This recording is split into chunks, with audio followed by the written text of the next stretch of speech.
I am on. Okay, Giacomo Calabrese here. I'm going to do a series of videos on some sourdough baking. And in this video, we're just going to show some simple maintenance of your sourdough starter. What I have out here is I have a scale.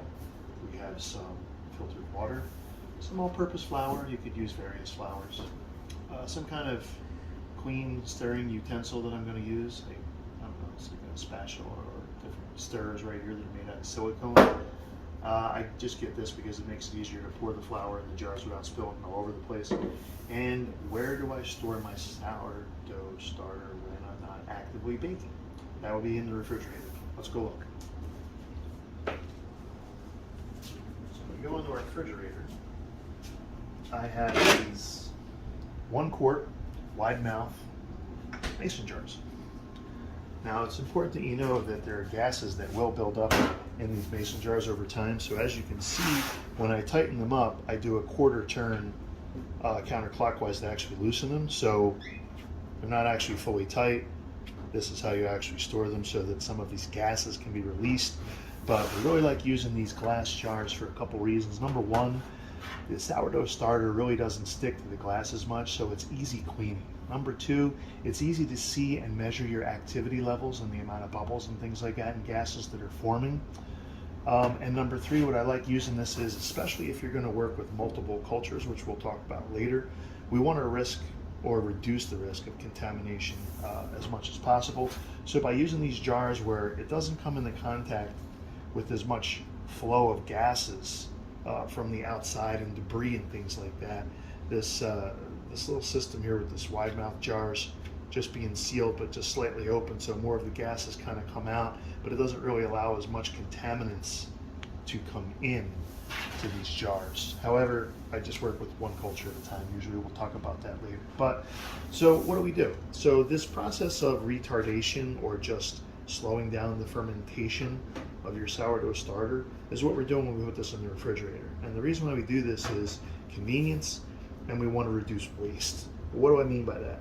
If you're going to maintain a sourdough starter at room temperature like I used to do for years, you leave it on your countertop, depending on the temperature of your house, whether it's closer to 72 or 78, this is going to proof or ferment quicker.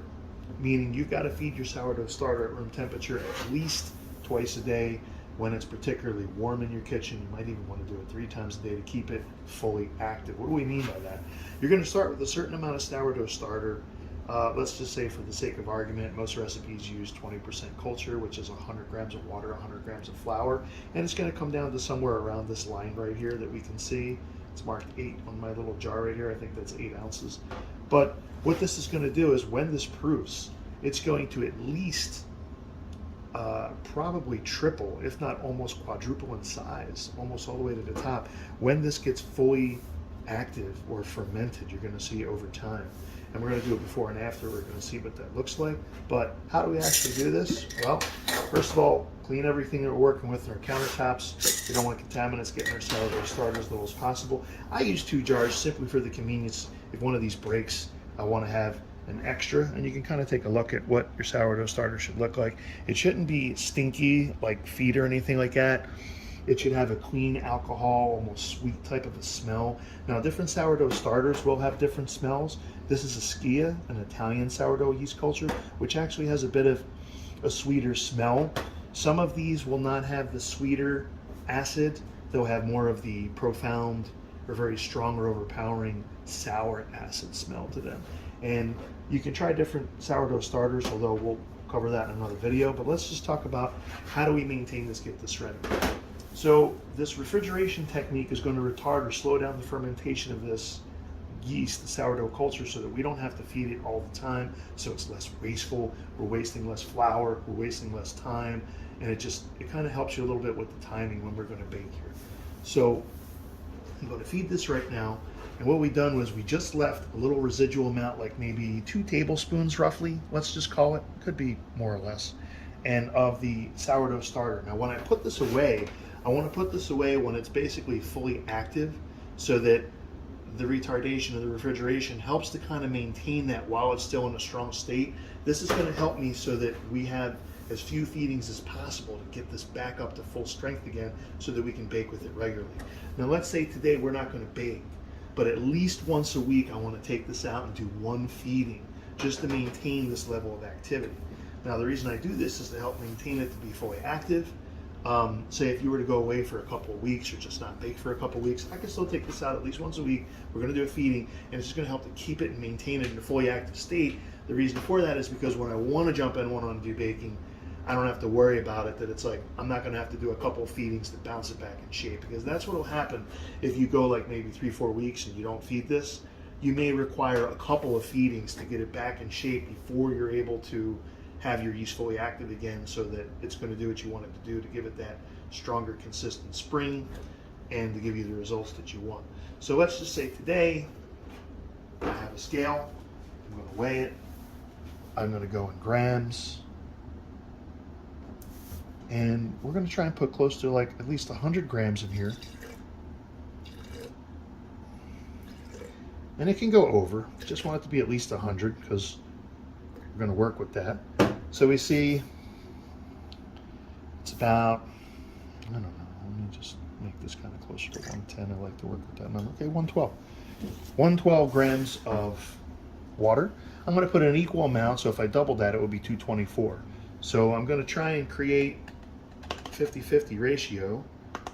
I do in equal parts of flour and water. And look at that, that's 224. It doesn't have to be exact. At this point, I'll just put this down. Let's do the same thing with the other one, simply because sometimes I want to make more dough at one time, so it just makes it easier to have extra culture to work with here.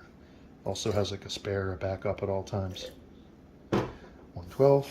A little bit more flour. Now this is all-purpose flour. I could use a high-gluten flour like bread flour. It doesn't really matter as much. And let's go to this one, the same thing. Let's make it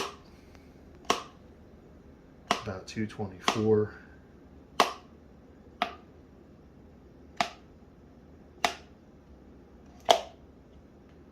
And a little bit more.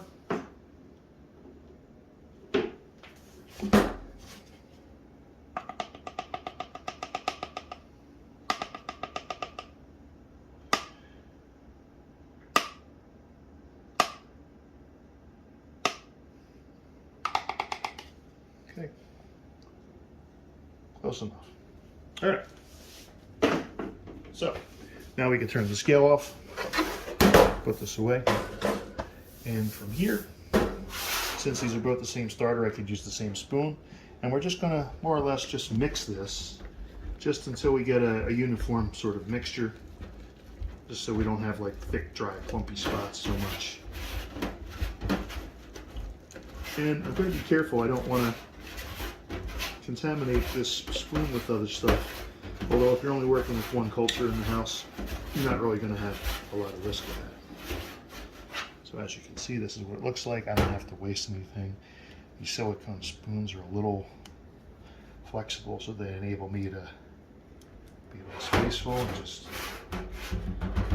push this down. Okay.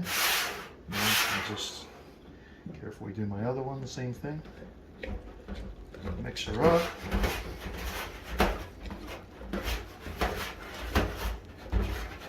And we're only going to do this when we're preparing our culture to get them ready to bake, or say if we know we're not going to bake that week and we just want to do one feeding, we can just keep it or maintain it at a fairly active state.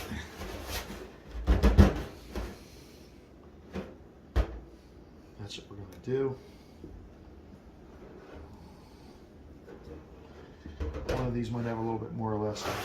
So now you can see what I'm doing. I'm trying to keep this as clean as possible, and I'm going to take this spoon, and if I work with multiple cultures especially, I try not to actually touch the spoon because I don't want to cross-contaminate these.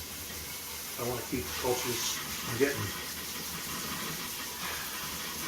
moldy or whatever. There's different thoughts on this. Some people mix cultures together. I don't recommend that. I have experienced mold several times working with several cultures. And generally what I do is if I have multiple cultures, I'm going to take these and put them in their own plastic bags and mark them. And one at a time I'll take them out and clean my hands in between and clean everything that we're using. But since I only use one sourdough culture, not a big deal. We'll just put this back where it was. And then I take this cloth without trying to touch it with my hands, as least contamination as possible. And I just try and clean around the lip as best that I can, just to keep it clean, dry, etc., etc. And if you wet this, some of these scrapings will just come off. It's not a big deal.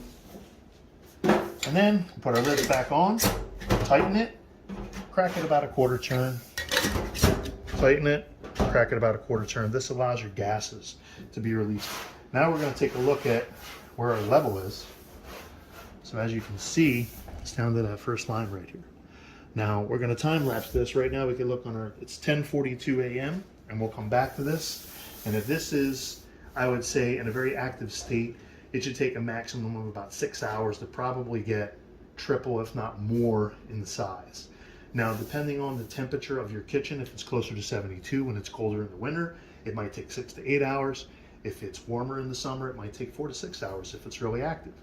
Now, you're going to notice when this is in the refrigerator and it's been sitting for a little bit, it's going to take a little bit longer than, let's just say, after this has already been out and we're going to feed it again. And I do a repeat feeding, which I'm going to show you later on today. We're going to show you how much quicker it's going to bounce back on the second feeding. So we're going to just put this off to the side, or you could leave it right there, and we're going to come back when this is risen and we'll take a look at what it looks like. Okay? Okay, let's take a look at our yeasts. The time right now is approximately 1 hour after we started this. We did the feeding, we took it out of the refrigerator, and as you can notice, we're looking at some bubble formation, which is showing some activity, starting to wake up. Notice the line right here that we had before with the 8 ounce. Now it looks like it's risen about 25% in the first hour alone, showing some signs of activity. We'll come back to this in another hour to mark our progress, to see just exactly what we can expect with these fermentation levels, for this project here. We're getting our culture back up to strength. Be back. Okay, we're back. Time lapse. It is now 2 hours after the initial feeding, and now we can see an increased rate of the bubbles, which is this, fermentation process. And the initial line was where it said 8 ounces, and now it is up to 16 ounces on this container. It is fully doubled within 2 hours. On the other container, it's more than 50%. It's not quite at a double rate, but sometimes this can happen where, one of the jars can just ferment a little bit quicker than the other one. It's not a big deal. I mean, when you look at them side by side, but the point is, this has not actually even been in the fridge for a full week. These have been only in the refrigerator for approximately 4 days. Today's Tuesday. I put this back in the fridge on Friday morning when I was done making the dough, and then Saturday we baked. So this is just showing you that this is rising. I mean, it's doubled in 2 hours. It's very active culture. We're not even gonna have to do a second feeding with this. This is gonna be fine to use later on in the week when I wanna make some more doughs, or just put this away for the week, whatever it is. So we'll come back again in another hour or two and we're gonna see, what it's doing. Okay, we're back. Time lapse. It is now 3 hours after we started our initial feeding from the refrigerator. That was in there for 4 days. Now, as we take a look at this, we can see the initial line that we started was 8 ounces. And this one is showing that it is 20 ounces, which is 2.5 times it's already rose in 3 hours. This one has rose 2 times in 3 hours. If we're looking at the side with the amount of bubbles and formation that's in here, I mean, they look like they're kind of, they're both showing action. They're both gonna get there. For some reason, I may have put this one in the refrigerator when it was still a little bit more vigorous before the other one, because when I was making 2 different doughs at a time, that can happen, or I might have used a little bit more culture that was left in this one. It could be a host of things. Since there's literally millions of colonies of this yeast, even in a 1/4 teaspoon, from what I'm told, there's a lot of variables that this goes with. Now, don't forget, this is summertime. So right now my house is showing that it's 77 on the thermostat. It might be 78 in different parts of the house. This is gonna rise much quicker than it normally would in the winter, say, where it's gonna be 73 or 74 degrees typically is what I keep my house at. So that's something to take in consideration. So after 3 hours, I mean, this is more than doubled and this is doubled. So I mean, at this point, I could use this yeast right now since it's close to being tripled at this point. And within 4 hours, this definitely will be triple, and this will be getting close. So again, like I said, why am I doing this experiment? Why are we talking about this? Well, we want to be able to time this because we're working with natural yeast. It is not as strong and as consistent as it is with, say, instant yeast, which is genetically modified, and it's just has a stronger, consistent rise. So what that means is we want to use the sourdough culture when ideally it's at peak activity, which would be somewhere about tripled in volume, if not sometimes even more, but somewhere around that point. You're going to learn your culture you're going to work with, how long it typically takes, at what temperature and all. And that's another thing we're taking into consideration here. We don't just give general numbers like, well, you're going to leave your culture out for 3 hours or 6 hours, et cetera, et cetera. What we have to do is we have to learn how to read our culture.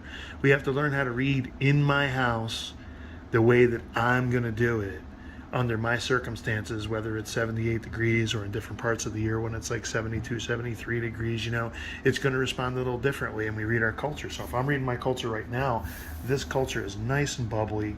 I mean, it looks ready to go, that I could get ready and I could make a dough at this right now, even after 3 hours. This one, I would probably let it go a little bit longer. We're going to check this back in another hour or so, just to be able to look at the time lapse to see, because this one doesn't look as appealing to use, but you give this another hour or two and it's going to catch up to this, and they're both going to be usable, is what I think. And also, I was going to do a second feeding to show you that this would rise quicker and also a little stronger, but honestly, this is responding so well so quickly because I put it away when it was still active, and it's only been about 4 days in the refrigerator. It's not even going to be necessary. We're not going to do that. So Giacomo Calabrese, we'll check back in an hour and take a look at what it's doing. Okay, I'm back. Time lapse. It is just over 4 hours after we started this experiment. We can take a look at the level of activity of the yeast since we took it out of the refrigerator and we fed it. We are now at the point where we are approaching close to triple the volume of what we started in roughly 4 hours. And at this point, this one on the left is close to 2.5 times its volume.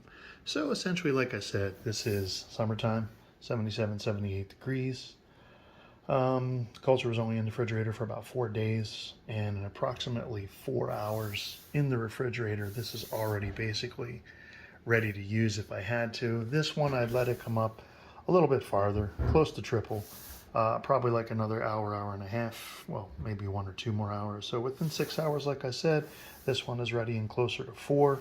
So like I said, 4 to 6 hours in the summer, and it could take 6, if not closer to 8 hours, probably in the winter, a little bit longer. There's something else we want to talk about. As you can see, this looks very bubbly, very gassy, okay? There's this thing that they call the float test. What this is we want to see when a culture comes up that it is proofed, not underproofed, not overproofed, that it is nice and light and gassy enough that it's ready to bake with. And obviously, you don't need to use this, but we don't want to be ignorant of it. So let's basically show you what this means. If the culture is ready to bake with, it should be lighter than the water because it's gassy enough, and it should float. So if we literally take some of this culture and we pour it out,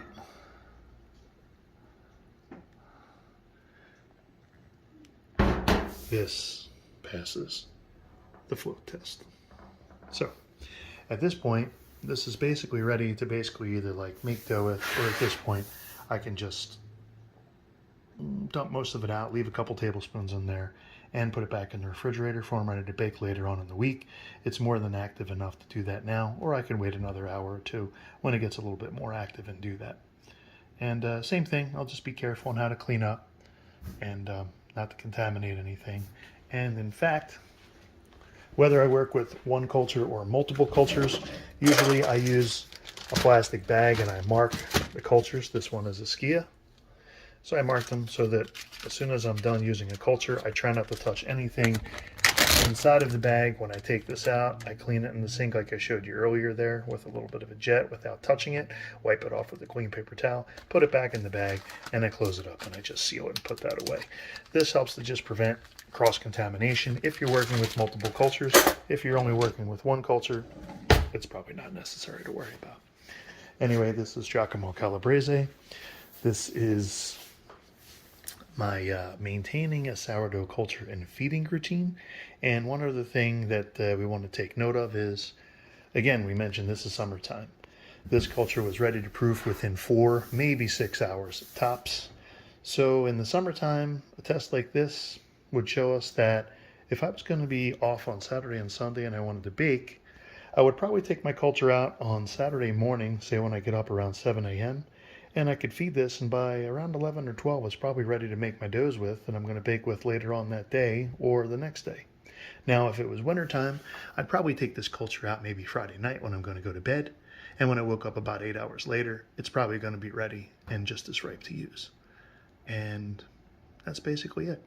Now, in other videos we're going to put together, we're going to show you how to basically use these making doughs, and also I'm going to show you another video where we're going to take some dried culture that we get either in the mail and how to get this going back again to get it fully active, which probably takes about close to a week.